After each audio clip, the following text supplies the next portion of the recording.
Mas agora vamos pensar um pouquinho sobre o tema presença permanente. Eu quero convidá-los para o tema da nossa mensagem e para a leitura do verso bíblico de João, no capítulo 14, o verso 16. A Sagrada Escritura assim diz, irmãos.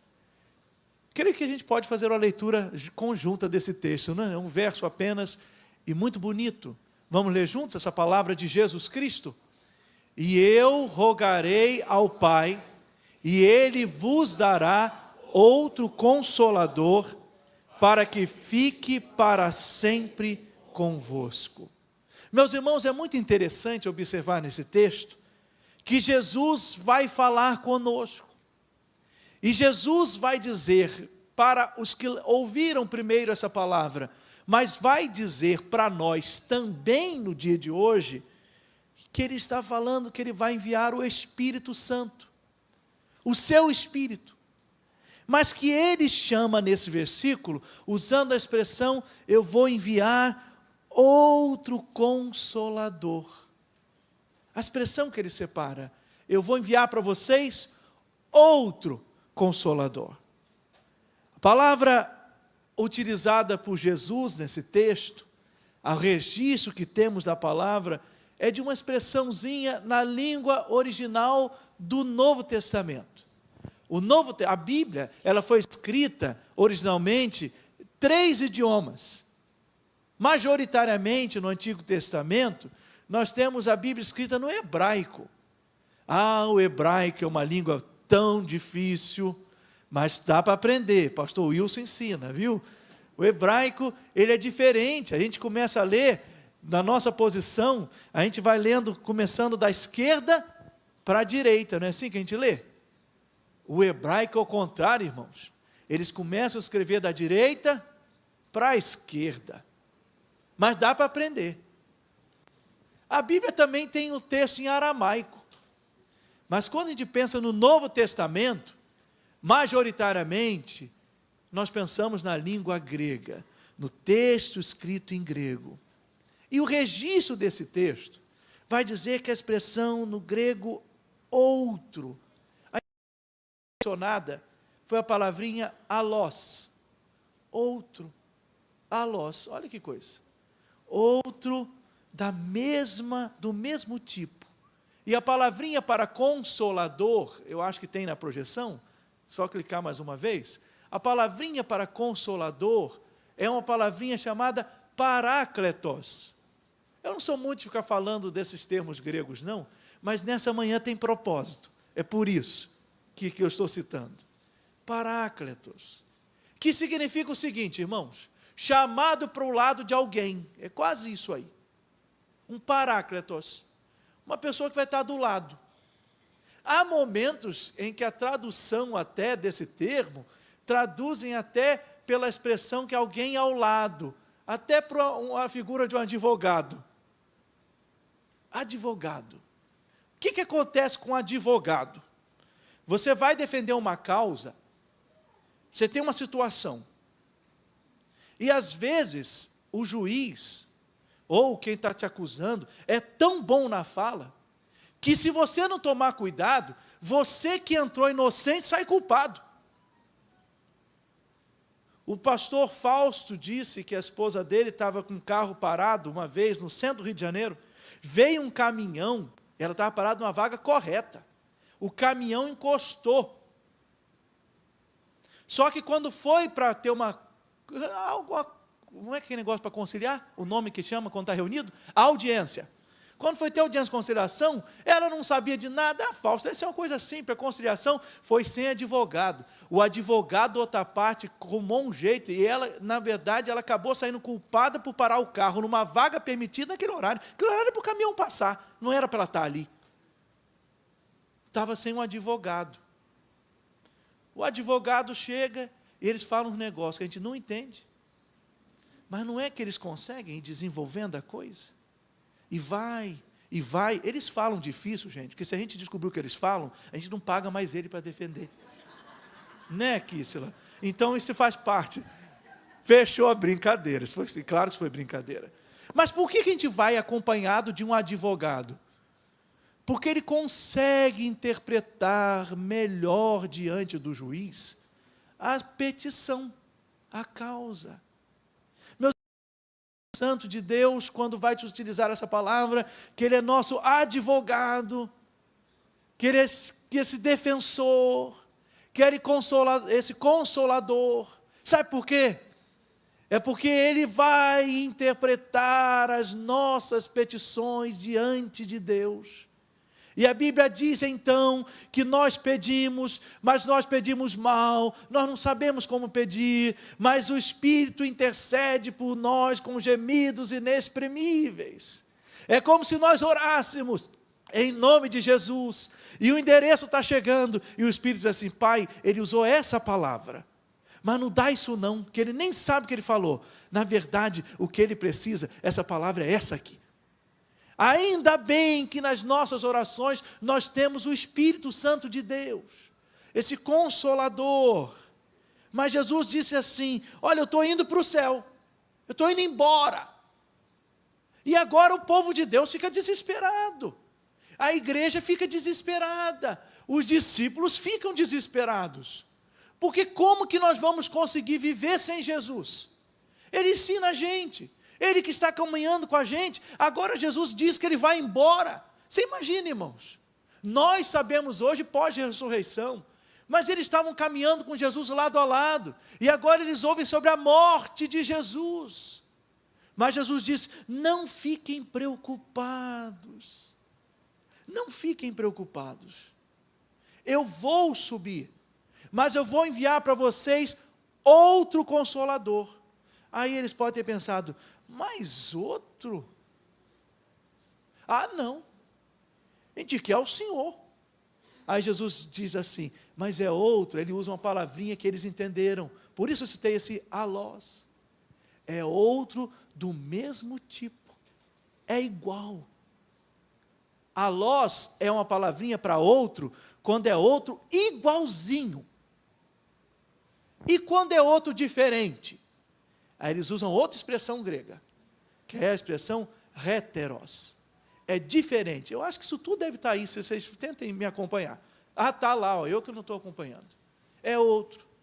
Quando é outro de natureza diferente, o que se diz na Bíblia? É heteros, é outro diferente. Por isso que o ser humano, pela orientação bíblica, ele se interessa pelo sexo oposto. Por isso ele é heterossexual. Se interessa por uma mulher, sexo oposto, heterossexual, diferente. O homem e a mulher são de naturezas diferentes, um é macho, outro é fêmea. Mas se for igual, alós. Jesus usou a seguinte expressão: eu vou mandar para vocês outro Consolador, alós, ele é igualzinho. Agora eu vou fazer um exercício com vocês. Gálatas 1,6, esse versículo está aí na projeção. Diz assim: estou admirado de que estejais vos desviando tão depressa. Vocês estão se desviando daquele que vos chamou pela graça de Cristo para outro evangelho. Essa palavrinha outra, outro evangelho aí, é alós ou é heteros? Não é que vocês sabem grego? Gente, não tem igreja mais chique do que a Primeira Igreja Batista em Cabo Frio. O povo aqui enjoou de falar em português, está falando em grego. Mas vocês entenderam? Quando a gente lê a palavrinha outro na Bíblia, no português outro é outro. Mas que outro é esse? É um outro diferente? Não. Pode passar uma tela. É outro igual. Então, não pensem que Jesus Cristo olhou para a gente e deixou a gente abandonado, acabado, solto. Não. Porque quando ele disse para a gente que ele ia mandar outro Consolador, ele não disse com a palavrinha heteros: eu vou mandar outro diferente, outro, de repente, inferior. Não, não. Não, irmãos. Quando ele disse que ia mandar outro Consolador, ele usou a palavrinha dizendo assim: eu vou mandar outro Consolador, mas é igualzinho. Sou eu com vocês. Eu vou estar com vocês. Eu vou ficar com vocês. eu estou com vocês. Entenderam por que eu quis usar hoje essa palavrinha grega?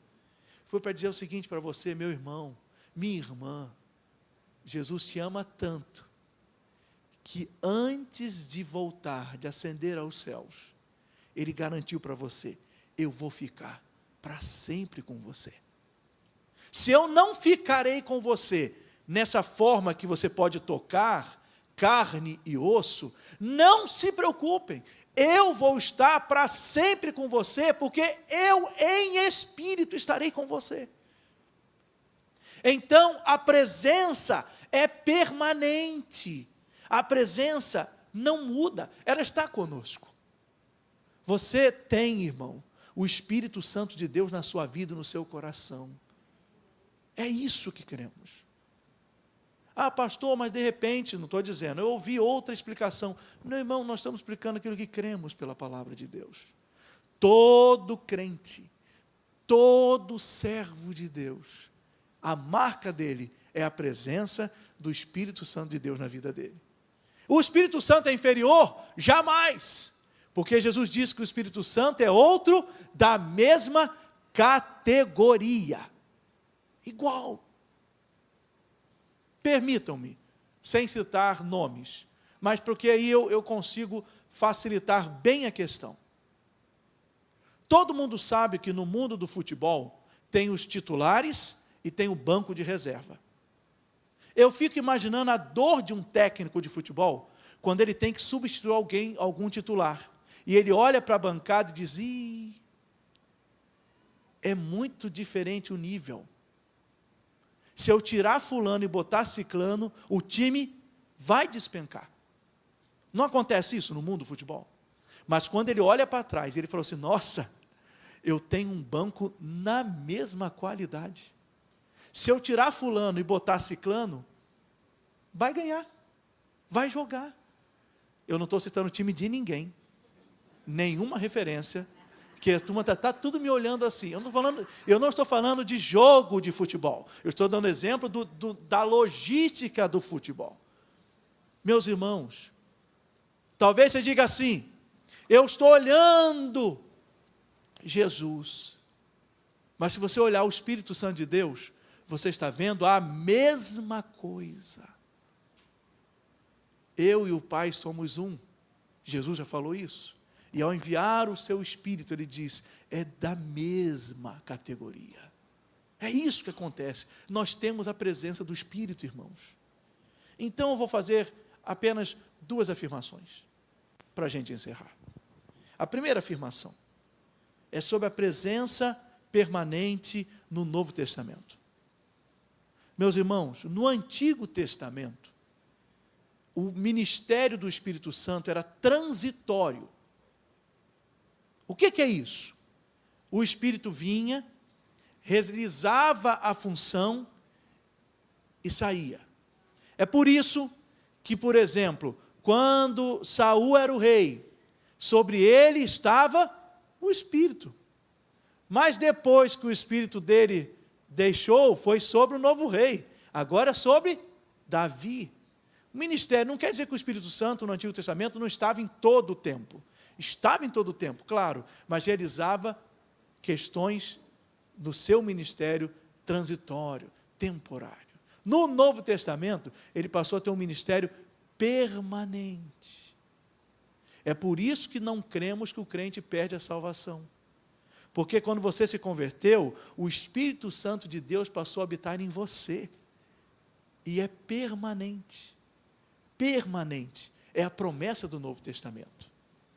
Segunda aplicação, é presença permanente que se traduz numa experiência pessoal. Por que pessoal, irmãos? Porque o Espírito Santo, ele tem atributos de uma personalidade. Meus irmãos, o Espírito Santo não é uma energia cósmica. O Espírito Santo não é um cometa. Olha, pastor, estou sentindo uma energia aqui nesse culto. E não é uma energia. O Espírito Santo é uma pessoa.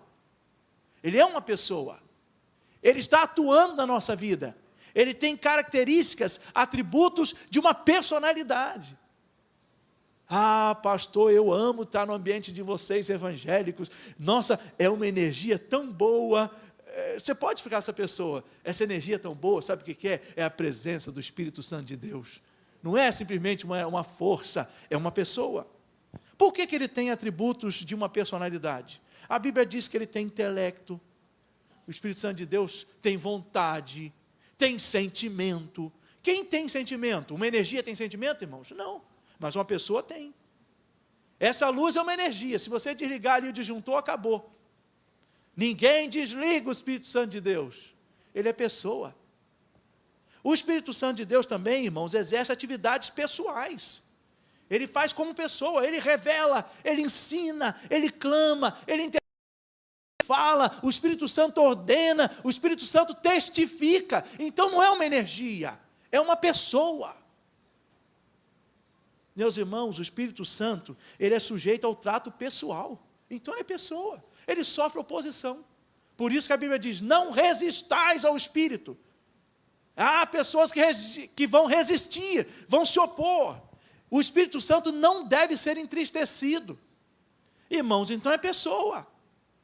Contra o Espírito Santo não se deve proferir mentira. Contra o Espírito Santo não se deve blasfemar. Então é pessoa. É gente que está entre nós. É no poder do Espírito, irmãos. Não como quem tem uma energia para ficar em cima dos outros como mais poderoso. É no poder do Espírito, porque nós somos inundados, invadidos pela presença do próprio Senhor na nossa vida e no nosso coração. Jesus disse, eu vou subir, mas eu vou enviar para vocês outro Consolador.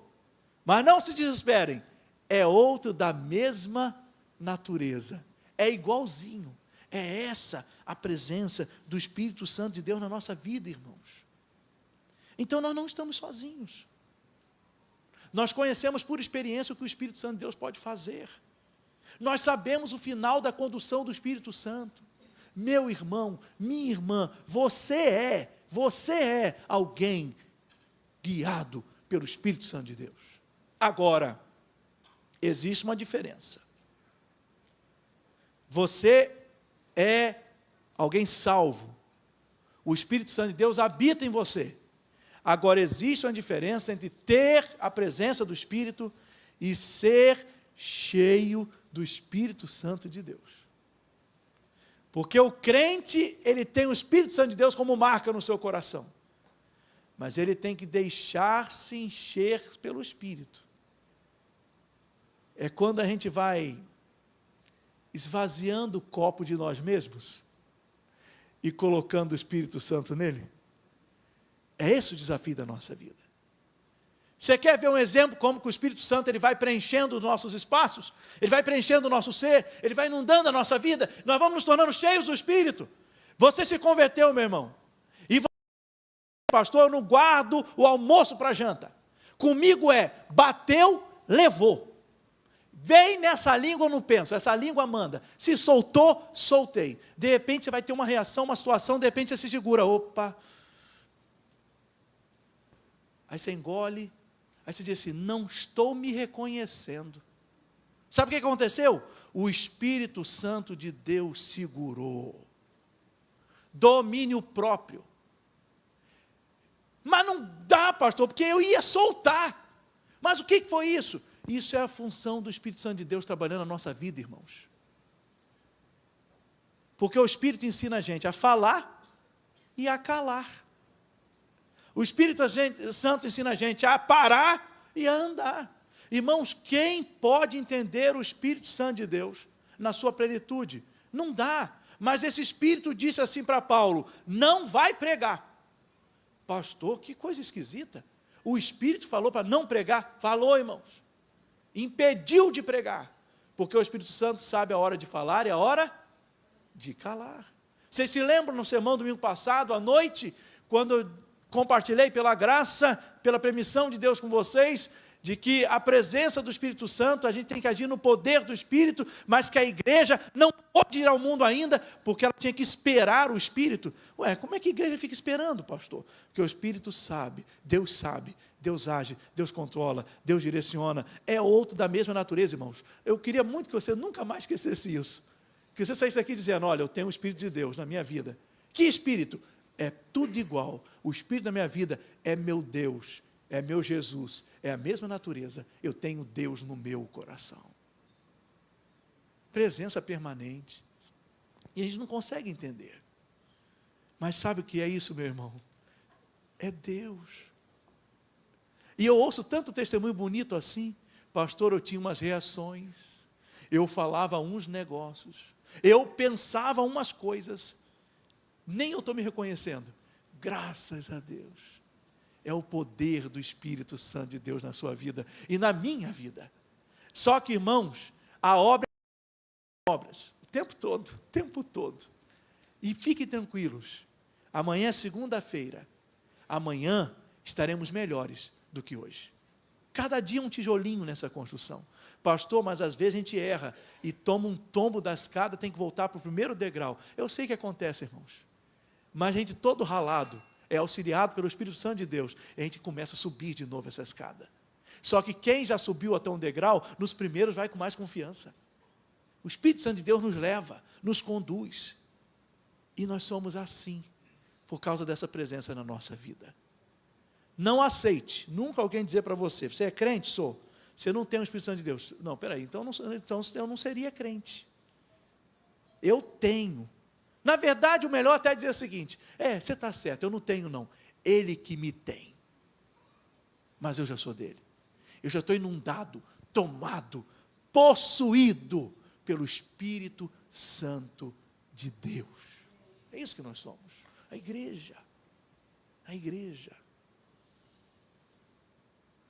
Hoje eu precisei fazer umas expressões mais difíceis, né? Não gosto de fazer assim não. Mas para eu fechar, vocês compreenderam bem tudo isso? Alguém não entendeu alguma coisa que eu disse e quer que eu reexplique? Pode falar que eu vou reexplicar. E eu posso até nem saber te dizer. Aí eu te digo, não sei não, irmão, mas eu estudo. Ficou claro para vocês? Alguém quer me fazer alguma pergunta? Dou-lhe uma, duas, acabou. Agora chega, senão vem uma pergunta difícil. Mas guarde no seu coração. Jesus está com você. Porque Ele disse, eu vou te dar o meu Espírito. E Ele está com você. E a igreja caminha assim. Tomara que a cada dia a gente tome um susto novo, de não se reconhecer. Esse é o melhor susto, né? O que aconteceu comigo? Aí você vai dizer assim, bem que aquele pastor ficou insistindo na minha cuca, dizendo, isso é porque o Espírito Santo de Deus está mudando a sua vida, está transformando o seu ser, está mexendo por dentro, está transformando coisa que nem a gente gostava, em coisa boa, para a honra e para a glória do nome de Jesus. E deixa eu te dizer também, o Espírito Santo de Deus te ajuda nas suas dores, Ele é consolador. Vocês já viram como que o consolo às vezes chega de alguém? E isso acontece. Às vezes você está num ambiente de tristeza, você está muito bem. Eu vejo muito isso acontecer às vezes na hora do apelo. Domingo à noite aconteceu. Eu não lembro exatamente a pessoa, nem quem vem, nem quem estava. Mas tinha alguém aqui, olhando, e eu disse, está mexida, está mexida. Está mexida. Mas quando veio alguém de lá de trás, e botou a mão assim no ombro dessa pessoa, irmãos, a lágrima começou a vir. Você olha o que um toque faz. Olha só, a pessoa precisava só daquilo para ela poder, estava precisando chorar. Irmãos, o Espírito Santo de Deus é consolador, porque Ele faz assim com a gente também. Às vezes a gente está engasgado, e de repente sente um toque, não físico, mas sabe aquele toque na alma? Nossa, o que foi isso, pastor? O Espírito Santo de Deus te deu um abração. Disse assim, meu filho, minha filha, eu amo tanto você. Você pensa que está sozinho, mas eu estou te abraçando. Isso acontece. Eu não sei nessa manhã, mas pode ser que aqui dentro tem alguém que esteja numa luta, numa dor. E se é uma coisa que eu tenho aprendido, é que dor do outro não se discute. Não se põe dedo em ferida de ninguém. Dor do outro só se faz carinho, se compreende e se ajuda. Pastor, mas a dor dele, bem feito pastor, bem feito, ele está colhendo o que plantou. Meu irmão, deixa papai do céu falar isso para a pessoa. Não sou eu nem você. Mas pastor, às vezes tem que ouvir algumas verdades. Meu irmão, cuidado, porque eu e você, quando vamos falar algumas verdades, nós pesamos demais. Porque a dor do outro, todo mundo resolve matematicamente. A nossa é um problema. Às vezes eu tenho um probleminha, a gente valoriza igual bicho de pé. O nosso, eu estou com um probleminha, eu estou com a calça rasgada, e a gente fica com esse probleminha, a calça está rasgada, a igreja não está vendo isso, será que esse povo não ama? Cambada de falso, e o outro está pelado sem roupa, mas está aqui, glória a Deus, eu estou nu, mas eu vou me vestir, Deus vai me ajudar, e o que está com a calça rasgada, meu Deus, essa igreja ninguém presta. A nossa dor é o mundo, a do outro, já viu a gente resolver o problema do outro? Coisa ruim é contar problema para os outros que resolve rápido. Porque a gente quer falar coisa para o outro, quer que o outro enrole um cadinho, né? Meu irmão, estou na luta danada. A gente quer, o outro fala assim, que isso, rapaz? É só você fazer isso, aí resolver. Dá um ódio. Aí fala, porque não é sua dor, é minha. Meus irmãos, eu sei que eu estou aqui aliviando o clima, mas deixa eu dizer para você, meu irmão, a sua dor pode ser miudinha, mas deixa eu te dizer, com todo carinho, a sua dor é importante, porque é sua. Mas a gente crê num Deus tão poderoso, que para calça rasgada, ou para sem roupa, Ele vai cuidar de você. E a igreja não quer te julgar, a igreja quer te abraçar, porque todo mundo aqui tem a sua dorzinha, não é verdade? Então, irmãos, não tem gente mais importante que a outra aqui dentro, não. Tudo igual. Todos somos iguais. Não, pastor é importante. Não sei se eu te conto agora ou depois. Eu sou igual a você. Eu dependo de oração. O pastor... Não, gente, eu sou de carne e osso. E se um dia eu precisar gritar e pedir ajuda, eu vou pedir. Meu irmão, tem misericórdia. Porque eu também sofro. Eu também luto. Eu também tenho minhas dores. Você também tem. Só tem uma pessoa que aqui está acima. Jesus Cristo. É Ele e todos nós. Ele ajuda.